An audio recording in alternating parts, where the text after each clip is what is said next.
प्रजापति और आप देख रहे हैं द राष्ट्र समाचार। इस वक्त हम मौजूद हैं जनपद बागपत के बड़ौत नगर में। हाल ही में 27 जनवरी को एक बेहद दुखद घटना हुई थी, जिसमें भगवान आदिनाथ का वार्षिक महोत्सव बड़ी हर्षोल्लास के साथ मनाया जाता, लेकिन किसको पता था जो हर्षोल्लास के साथ त्यौहार मनाया जा रहा है वो दुख में तब्दील हुआ। करीब 7:30 के करीब टाइम हुआ था जहाँ पर भगदड़ मची थी। उस समय की बात बता रहा हूँ जहाँ पर बल्ली जो पेड़ होती है, जो बल्लियाँ होती है, चाली की भी उन्होंने पेड़ बनाई हुई थी। इस पर श्रद्धालु अधिक होने के कारण या बल्ली खिसक जाने के कारण वहाँ वो पेड़ टूट गई थी। जो लड्डुओं का प्रसाद चढ़ाया भगवान आदिनाथ को, वो त्यौहार मनाया जाता है। उसी त्यौहार को देखते हुए वहाँ पर 7 श्रद्धालुओं की मौत हो चुकी थी, जिसमें 50 से 60 लोग घायल हुए थे, जिनका उपचार बड़ौत व दिल्ली के अस्पताल या मेरठ के अस्पतालों में चल रहा था। उसी को देखते हुए जो व्यापारी लोग हैं और जैन समाज के लोग हैं, उनका आज हम बड़ौत नगर में अतिथि भवन में वो मौन प्रदर्शन चला हुआ है। व्यापारियों और जैन समाज के लोगों का साफ साफ कहना है कि हमारा मुख्यमंत्री जी से निवेदन है कि जो पीड़ित परिवार है, जो 1 करोड़ रुपए दिए जाए, और जो पीड़ित परिवार है उनको 25-25 लाख रुपए दिए जाएं। तो गलियां हैं उनमें भी हलचल तेज हो गई। चाहे कोई भी पार्टी हो, किसान यूनियन हो या बीजेपी हो या आरएलडी हो या कांग्रेस हो, सभी पार्टी अपनी रोटियां सेकने में लगी हुई है। अब देखने वाली बात यह होगी कि मुख्यमंत्री इस पर कितना संज्ञान लेते हैं, क्या पीड़ित परिवार को मुआवजा मिलता है या नहीं। मैं सुरेश जैन ऋतुराज, विशिष्ट संरक्षक, भारतीय जैन मिलन। अच्छा अध्यक्ष जी, आज अतिथि भवन में क्या कार्यक्रम रखा हुआ है? देखिए, यहाँ पर बड़ौत के अंदर 28 तारीख को भगवान आदिनाथ का मोक्ष कल्याणक था। उस पर हर वर्ष की भांति यहाँ पर जो मान स्तंभ है वहाँ पर अभिषेक का कार्यक्रम होता था। तो जो पेड़ वहाँ पर बनाई गई उसके अंदर सभी श्रद्धालु वहाँ पर भक्ति भाव से लगे हुए थे। तभी एक घटना घटी और जो पेड़ थी वो ऊपर से नीचे गिरी। उसके अंदर अब तक कुल मिलाकर 9 अपने श्रद्धालुओं की मृत्यु हो चुकी है। 7 उसी समय हो गई थी, 2 उसके बाद में हुई है। तो 9 श्रद्धालुओं की मृत्यु हो गई और कुछ इसमें अभी भी गंभीर हालत में हैं जो अस्पतालों के अंदर एडमिट हैं, और काफ़ी कुछ ऐसे हैं जिनको चोटें लगी हैं, गंभीर चोटें लगी हैं, लेकिन वो घर के अंदर। अच्छा, क्या मांगे अध्यक्ष जी आप? देखिए, सबसे पहले तो हम योगी जी को धन्यवाद देते हैं कि अभी अहिंसा जो अपना महाकुंभ लग रहा है इलाहाबाद के अंदर, वहाँ पर एक घटना घटी और उस भगदड़ के अंदर कई की मौतें हुई और उन्होंने तुरंत 25 लाख रुपए की घोषणा उनके लिए की। तो बहुत अच्छा कार्य उन्होंने किया, इसके लिए हम उनको बहुत बहुत धन्यवाद देते हैं। साथ ही हमारी ये मांग है यहाँ पर कि जो 9 मृतक हैं उन सबको 1 करोड़ रुपए की राशि, चूँकि सभी की जो स्थिति है वो बहुत अगर आर्थिक स्थिति से देखी जाए तो बहुत ही नाजुक है। अगर घर में, मैं भी उनके घर पे गया हूँ, हम सब लोग भी वहाँ पर गए हैं, तो ऐसे समय में उनको आर्थिक सहायता की बहुत ज़्यादा आवश्यकता है। तो एक तो मांग यही है कि सभी को 1 करोड़ रुपए की राशि दी जाए, और साथ ही ये मांग है कि जो अस्पताल के अंदर है उनको जो उपचार हेतु जो भी सहायता है वो उनको वहाँ प्रदान की जाए। बाकी जो अन्य घायल हुए हैं जो घर के अंदर है उनको अलग सहायता दी जाए।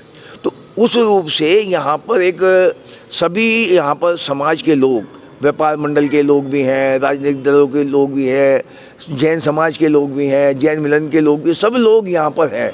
हमारी महिलाएं, हमारी वो सब, एक हमने एक मौन यहाँ सांकेतिक एक धरना इस रूप से दिया जा रहा है कि भाई हम सबकी ये मांग है कि योगी जी से हमें पूरी उम्मीद है, योगी जी से हमारा डेपुटेशन भी मिलेगा, और कि हम उन सबको तुरंत इस बात की आर्थिक सहायता प्रदान की। अच्छा, 12 तारीख को मुख्यमंत्री योगी आदित्यनाथ भी आ रहे हैं बड़ौत छपरौली में, क्या मुख्यमंत्री जी को कोई लिखित? नहीं, हम तो ये समझते हैं उससे पहले ही हमें ये प्राप्त हो जाएगा। 12 तारीख को तो आ रहे हैं, उनका स्वागत है, कोई बात नहीं है, लेकिन हम ये समझते हैं कि अभी समय है, उससे पहले ही हम उनसे समय ले रहे हैं, समय हमें मिल भी जाएगा, और हम ये पूरी उम्मीद हमें इस बात की है कि हमें ये राशि हमें प्राप्त होगी। योगी जी, आज अतिथि भवन में क्या कार्यक्रम रखा है? 28 तारीख में भगवान आदिनाथ के मोक्ष कल्याणक कार्यक्रम में जो दुर्घटना हुई थी, जिसमें अब तक 9 लोगों की मृत्यु हो चुकी है और काफ़ी लोग गंभीर रूप से घायल हैं, उनमें अधिकतर की स्थिति बहुत ज़्यादा आर्थिक स्थिति दयनीय है। उन्हें आर्थिक मुआवजे के लिए बहुत दिनों से डिमांड की जा रही है, जब उसी दिन से, और आज भी उसी कार्यक्रम में जैन मिलन और जैन समाज और सभी राजनीतिक लोग जो हैं वो मुख्यमंत्री महोदय से मांग कर रहे हैं कि उन्हें आर्थिक मदद दी जाए मरने वालों को, और जो गंभीर घायल हैं और काफ़ी लोग अस्पताल में एडमिट हैं। अभी कुछ ऐसे लोग हैं जो इतने गंभीर हैं कि उनकी भी मृत्यु हो सकती है, भगवान ना करे। तो सभी के लिए मुआवजे की मांग के लिए एक सांकेतिक धरना दिया जा रहा है। लगभग कितना मुआवजे की मांग है? 1 करोड़ रुपये मरने वालों के लिए और 25-25 लाख रुपए जो गंभीर घायल हैं उनके लिए, जो कम घायल हैं उनके लिए कम सरकार जैसे उचित व्यवस्था समझे। अगर इस मुआवजे की मांग नहीं होती है तो व्यापारियों का क्या? व्यापारी आंदोलन करेंगे, व्यापारी भाजपा के खिलाफ आंदोलन करेंगे और जो भी हमसे होगा वो करेंगे। रूपरेखा बनाई जाएगी। सौरभ जैन। अच्छा, सौरभ जैन जी, अतिथि भवन में क्या कार्यक्रम रखा हुआ है? 28 तारीख को हमारे यहाँ जो है आदिनाथ भगवान के निर्वाण महोत्सव पर एक बड़ी घटना हुई थी, जिसमें कि 9 मृत्यु हुई थी और करीब 80 से 100 लोग घायल हुए थे। उसके बावजूद ये 24 घंटे के अंदर एक घटना महाकुंभ में भी हुई। घटना दोनों दुखद थी, लेकिन सरकार ने तुरंत मुआवजे का ऐलान किया। यहाँ पर कोई मुआवजे का ऐलान नहीं किया गया। सरकार अपना जो है स्पष्टीकरण दे रही है कि वो सरकारी कार्यक्रम था, प्राइवेट था। जान तो थी, वो भी इंसान थे, ये भी इंसान थे। फिलहाल तो यह सरकार द्वारा बात पहुंचाने के बहुत प्रयास करे गए हर तरह के माध्यम से, लेकिन सरकार का कोई जवाब नहीं आया। ये तो आज सांकेतिक धरना है, संकेत दिया जा रहा सरकार को। अगर आगे जो है सरकार फिर भी कोई डिसीजन नहीं लेती, हाईवे भी जाम करेंगे और सरकार के खिलाफ जो भी होगा आंदोलन होगा वो भी करेंगे। सिर्फ आपकी पंचायत बुला के सरकार के खिलाफ धरना दिया जाएगा और आगे की जो भी कार्रवाई होगी वो आपको बता दी जाएगी। 12 तारीख को मुख्यमंत्री योगी आदित्यनाथ भी आ रहे हैं, क्या उनके संज्ञान में भी लिखित में कोई मामला दिया जाएगा?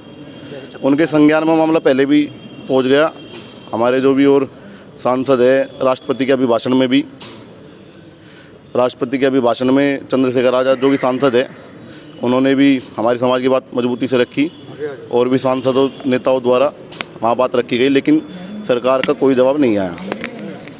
मुख्यमंत्री अजीत सिंह जी के चित्र का अनावरण करने आ रहे हैं, लेकिन हमें ऐसा लगता नहीं कि कुछ होगा। बाकी सिर्फ आपकी पंचायत बुलाकर एक बड़ा डिसीजन वहाँ लिया जाएगा और जैसे भी होगा उसमें चाहे धरना देना पड़े, चाहे रोड जाम करने पड़े, वो सब काम हम लोग करने का जो है प्रयास करेंगे। अध्यक्ष जी, आज अतिथि भवन में कार्यक्रम रखा हुआ है, क्या कार्यक्रम है? ये सांकेतिक मौन का एक प्रदर्शन है जो 28 तारीख को जो दुर्घटना हुई थी हमारे जैन समाज में मानस स्तंभ परिसर में, भगवान आदिनाथ का मोक्ष कल्याणक दिवस था। उसमें 9 मृत्यु अभी तक हो चुकी है और काफ़ी लोग 50+ लोग घायल हैं। तो हमारा 1 करोड़ रुपए का मुआवजे की मांग है, जो सरकार ने प्रयागराज कुंभ में दिया है, सरकार का उसके लिए धन्यवाद। लेकिन हमारी मांग ये है कि हमारे जो 9 जैन श्रद्धालुओं की मौत हुई है उनको 1 करोड़ का मुआवजा मिलना चाहिए और जो घायल लोग हैं उनका इलाज होना चाहिए। उनके इलाज के लिए जो सहायता राशि है वो मिलनी चाहिए सरकार की। अगर आपकी मांगें पूरी नहीं हो तो व्यापारियों का अगला कदम क्या होगा? व्यापारियों का अगला कदम ये होगा, अगर हमारी मांगें पूरी नहीं होती तो हम पूरा बाजार है निश्चित काल के लिए बंद करेंगे। इतना हमारी मांगें पूरी नहीं होगी, पूरा बाजार है निश्चित काल के लिए। सुमन जैन, बड़ौत, राष्ट्रीय उपाध्यक्ष, भारतीय जैन मिलन। अच्छा मैडम, आज अतिथि भवन में क्या कार्यक्रम रखा हुआ है? देखिए, हमारे 28 जनवरी को भगवान ऋषभ देव के निर्वाण कल्याण के उपलक्ष्य में जो पैड़ बंदी हुई थी मानस स्तंभ पर, वो अचानक टूट गई, जिसके कारण हमारे समाज के 9 लोगों की मृत्यु हो गई और करीब 40 लोग उसमें घायल हो गए।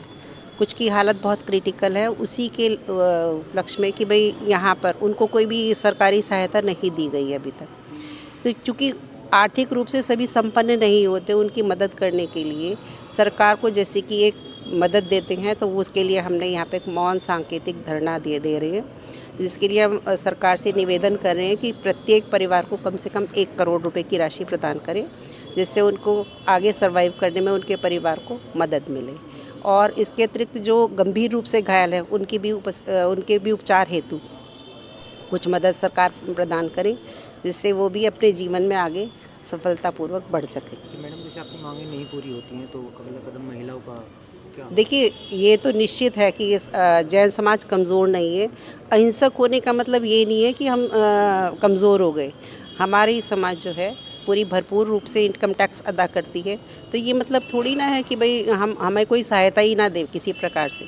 सरकार का ये होना चाहिए कि भाई सबको समान एक ही दृष्टि से देखे।